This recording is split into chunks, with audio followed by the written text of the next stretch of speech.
काय आहे सर, हे जे आता लॉजिकल म्हणतात, मला 2-3 लॉजिकचे प्रश्न बीजेपीला विचारायचे.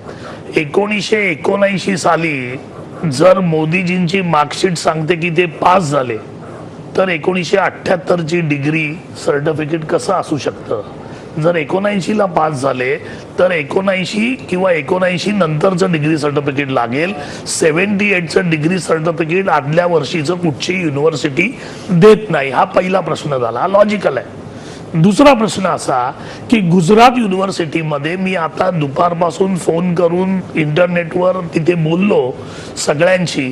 गुजरात युनिव्हर्सिटीमध्ये कुठेही असा विषय नाही वागळे सर की त्या विषयाचं नाव आहे एंटायर पॉलिटिकल सायन्स.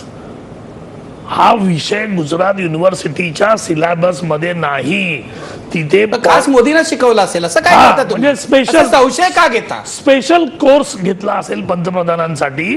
तिथे एकच विषय आहे पॉलिटिकल सायन्स आणि त्याचे सगळे पाठक देसाई वगैरे सगळे प्राध्यापक आहेत आणि सगळे अगदी उच्च विद्या विभूषित आहेत. तिथे कुठेही एंटायर पॉलिटिकल सायन्स हा सब्जेक्ट नाही. हा दुसरा लॉजिकल प्रश्न. तिसरा लॉजिकल प्रश्न असा की एखाद्या व्यक्तीची स्वतःची डिग्री मध्ये पंतप्रधान असोत, राष्ट्रपती असोत किंवा माझ्यासारखे सामान्य नागरिक असोत, माझ्या डिग्रीसाठी जर कोणी मागणी केली तर लॉजिकल प्रश्न बीजेपीला असा आहे की गेली 2 वर्ष हे प्रकरण गाजतंय. 2 वर्ष.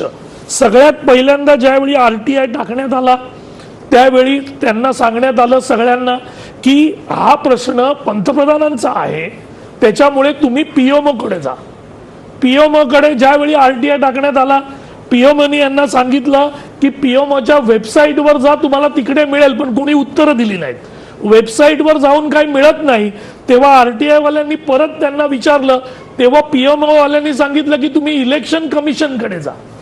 इलेक्शन कमिशनकडे गेल्यानंतर इलेक्शन कमिशननी सांगितलं की आमच्याकडे ती इन्फॉर्मेशन नाही आहे.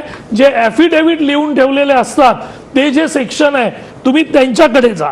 ज्यावेळी ते लोक ॲफिडेव्हिट वाल्यांकडे गेले तर त्यांनी सांगितलं की आमच्याकडची इन्फॉर्मेशन नाही आहे, तुम्ही परत गुजरात युनिव्हर्सिटीकडे जा. गुजरात युनिव्हर्सिटीकडे ज्यावेळी ते गेले तर गुजरात युनिव्हर्सिटीने सांगितलं की तुम्ही जर RTI फाईल केला तरच आम्ही तुम्हाला दाखवू. मग हे ज्यावेळी RTI फाईल करायला गेले, RTI वाल्यांनी यांना काय सांगितलं की गुजरात युनिव्हर्सिटीने जर आम्हाला सांगितलं याच्या बाबतीत इन्फॉर्मेशन द्या तर आम्ही देऊ.